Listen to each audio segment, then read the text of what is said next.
Hi everyone! Right now, I'm in Mercedes-Benz Cebu, Nivelle Hills.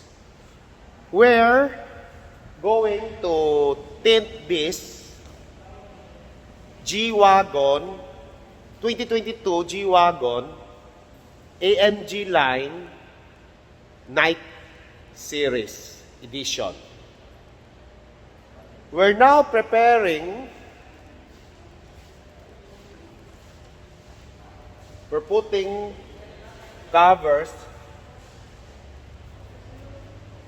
for protection. The difference between the night lines is all chrome is deleted to black, like the molding,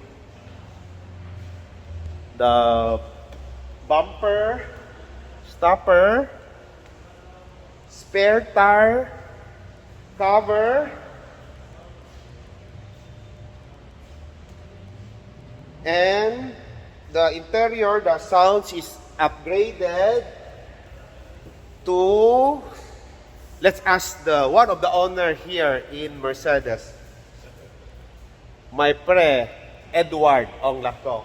Hello. Hi. What's the speaker upgrade to this G-Wagon? This is equipped with a Burmester sound system. Okay.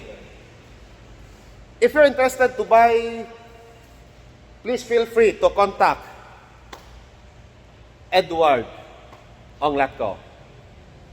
Okay. Update more videos after we install the tint using BF Ceramic Supreme Series tint with a heat rejection of 97%. Don't settle for cheap quality tint. Always use the best here at PRS CAR Accessories and Services. Sige, bye-bye na. Bye!